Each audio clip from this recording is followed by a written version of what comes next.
ہاں ایسے مالو اموال جن سے اللہ کا حق نہیں دیا جاتا، اللہ تعالیٰ ان سے برکتیں چھین لیتے ہیں، پھر انسان کے پاس لاکھوں ہونے کے باوجود، کروڑوں ہونے کے باوجود، تجوریاں بھری ہونے کے باوجود، سونا چاندی ہونے کے باوجود، زیورات کے انبار ہونے کے باوجود، ہاں مال و متاع ہونے کے باوجود، بینک بیلنس بھی ہوتا ہے، گاڑیاں بھی ہوتی ہیں، محلات بھی ہوتے ہیں، دکانیں کارخانے بھی ہوتے ہیں، لیکن پوچھو تو یہی ہوتا ہے، زبان پہ یہی کلمات ہوتے ہیں، مر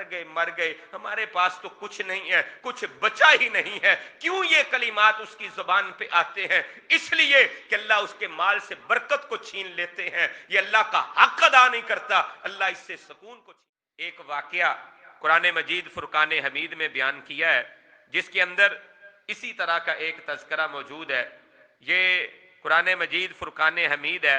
رب کائنات نے سورہ قلم کے اندر کچھ بھائیوں کا تذکرہ کیا ہے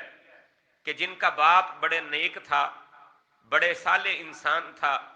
اللہ تعالیٰ نے اسے باغات عطا کر رکھے تھے، جب فصل ہوتی اس فصل کو وہ کاٹتا تو فصل کو کاٹنے کے بعد اس کا ایک حصہ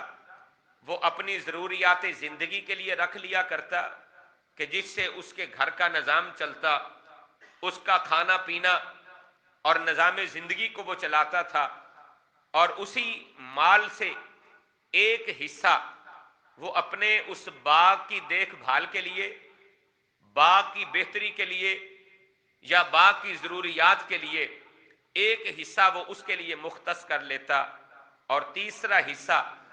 اس باغ کا جو ہوتا تھا، اس کی فصل جو ہوتی تھی، اس کے جو پھل ہوتے تھے، اس کو وہ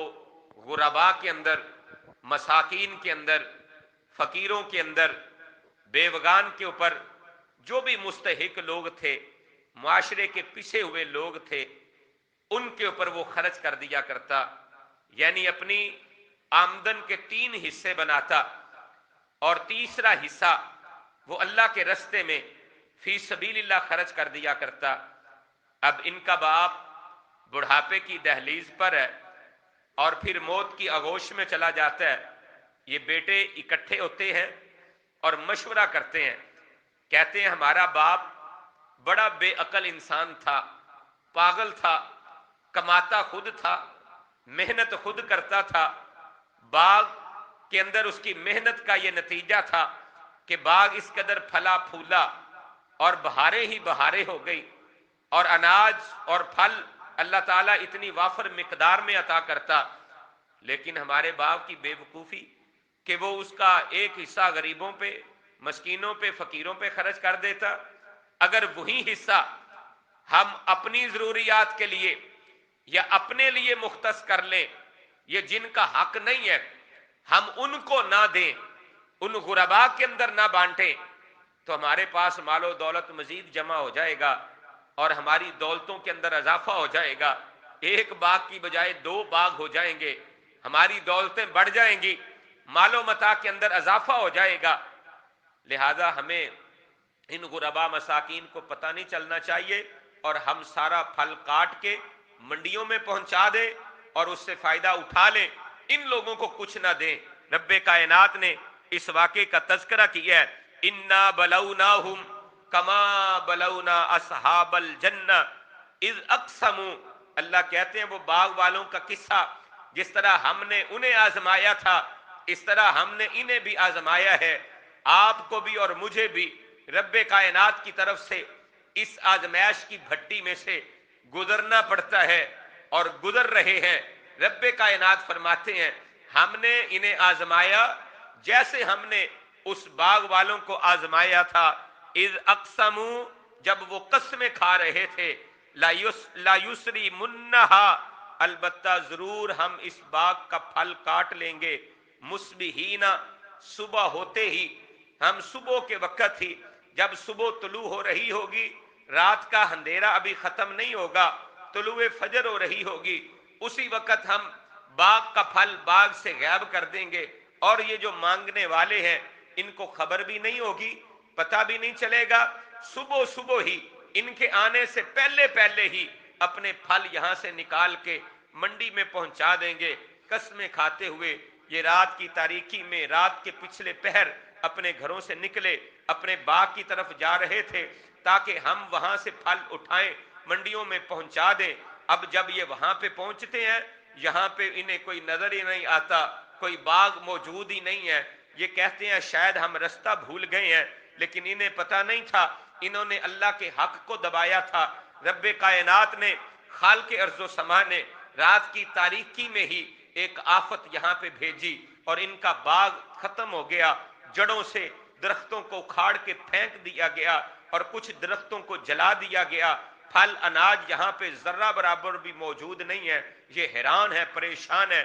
کہ ہم شاید رستہ بھول گئے ہیں۔ جب انہوں نے آثار دیکھے، یہ 7 گھر فلاں کا ہے، یہ 7 کھیتی فلاں کی ہے، جگہ تو وہی ہے، پھر پشیمان ہوئے، سر پکڑ کے بیٹھ گئے، کہنے لگے ہم سے غلطی ہو گئی ہے، ہم سے خطا ہو گئی ہے، ہم نے غلط رستے کا انتخاب کیا ہے، ہم سے ہمارا باغ چھین لیا گیا ہے، اللہ کا عذاب ہمارے اوپر مسلط کر دیا گیا ہے۔ یاد رکھیں، جس مال سے اللہ کا حق ادا نہیں کیا جاتا، اللہ تعالیٰ اس مال کو ختم کر دیتے ہیں، اس مال سے اللہ تعالیٰ برکتیں چھین لیا کرتے ہیں۔ ہاں، جس مال سے اللہ کا حق نہیں دیا جاتا وہ مال دائمی نہیں ہوا کرتا، اس مال میں دوام نہیں ہوتا، وہ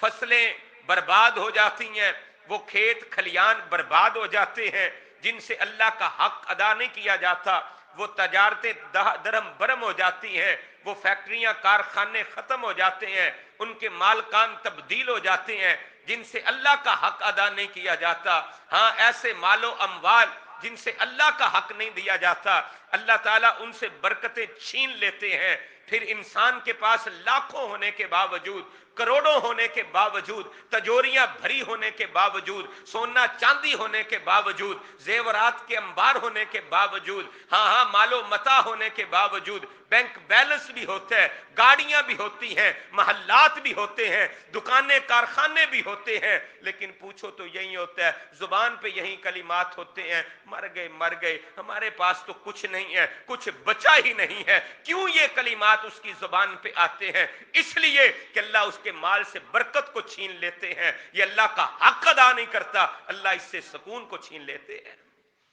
یا لیتنی پچھتاتا رہتا ہے، پچھتاوا اس کا مقدر بن جاتا ہے۔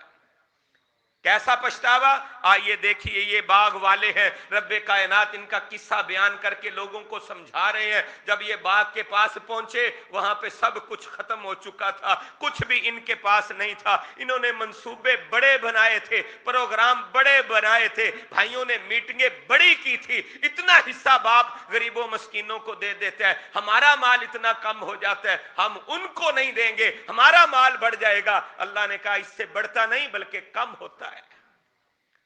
یوربی صدقات، اللہ کہتے ہیں اللہ صدقات کی وجہ سے برکتیں عطا کرتا ہے۔ تم اللہ کے راستے میں خرچ کرتے ہو، اللہ تمہارے مال میں برکتیں ادا کر دیتا ہے، برکتیں ڈال دیتا ہے، مال بڑھ جاتا ہے، خیر و عافیت والا ہو جاتا ہے۔ جہاں پہ تمہارا 1000 خرچ ہونا تھا، رب کائنات وہ کام 100 روپے میں کروا دیتے ہیں، برکتیں آ جاتی ہیں۔ اور جب برکتیں ختم ہو جائیں، جس کام پہ آپ کا 1000 ختم ہونا تھا، 1000 لگنا تھا، وہاں پہ 10,000 خرچ کرنا آپ کو پڑ رہا ہے، یہ ہے برکتوں کا ختم ہو جانا۔ اب یہ کیا کہنے والے لگے؟ فَأَقْبَلَ بَعْضُهُمْ عَلَى بَعْضٍ يَتَلَاوَمُونَ۔ جب انہوں نے باغ کو دیکھا ختم ہو چکا ہے، جڑوں سے اکھاڑ کے پھینک دیا گیا ہے، اللہ نے باغ کو برباد کر دیا ہے، ختم کر دیا ہے، ایک دوسرے کو ملامت کرنے لگے۔ تو کہتا تھا ایسے کرنا ہے، تو کہتا تھا ایسے کرنا ہے، آپس میں ایک دوسرے پر یتلاومون، ملامت کرنے لگے، تیری وجہ سے ایسے ہوا ہے، تیری وجہ سے ایسے ہوا ہے، ایک دوسرے کو مورد الزام ٹھہراتے رہتے ہیں، تیری وجہ سے ایسے ہوا ہے، تیری وجہ سے ایسے ہوا ہے، وجہ اصل جو بات ہے اس پر غور نہیں کرتے۔ یہاں پہ اللہ تعالیٰ نے اس چیز کا تذکرہ کیا ہے، قالو، پھر وہ آپس میں کہنے لگے، یا ویلتنا، ہائے افسوس ہم پر، یا ویلتنا، ہائے افسوس ہم پر، انا کننا طاغین، بے شک ہم ہی سرکش تھے، ہم نے سرکشی کی ہے، نافرمانی کی ہے۔ یاد رکھیں، دنیا کے اندر اگر انسان کو پچھتاوا آ جائے، اسے بھی نعمت سے کم نہ سمجھیں۔ انسان کو پشیمانی ہو جائے، کاش ہائے افسوس میں نے یہ کیوں کیا تھا، یہ احساس اس کو پیدا ہو جائے، پھر اپنی روش کو تبدیل کر لیتے ہیں، اس گناہ بد کو ترک کر دیتے ہیں جس کی وجہ سے یا لیتا کہہ رہا ہے، یا ویلتا کہہ رہا ہے، ہائے افسوس کے کلمات کہہ رہا ہے، اس روش کو تبدیل کر لیتا ہے۔ اللہ تبارک و تعالی اس کے معاملات کو بدل دیتے ہیں، جس طرح ان باغ والوں نے پشیمانی کا اظہار کیا اور کہا یا ویلتنا، ہائے افسوس ہم پر، ہم نے غلط کام کیا، ہم نے اللہ کی سرکشی کی، اللہ نے اس کی نعمت کے اندر اور انہیں باغ عطا فرما دیا۔ اللہ تعالیٰ دنیا کے اندر یہ یا ویلتا یا لیتنی، ہائے افسوس ہائے افسوس، ندامت کے اظہار پر اللہ تمہیں اس کا بدلہ عطا فرما دیتے ہیں۔ انسان کو مل جاتا ہے کچھ نہ کچھ، لیکن یاد رکھیں کل قیامت کے دن ان کلمات کے بدلے میں کچھ نہیں ملے گا۔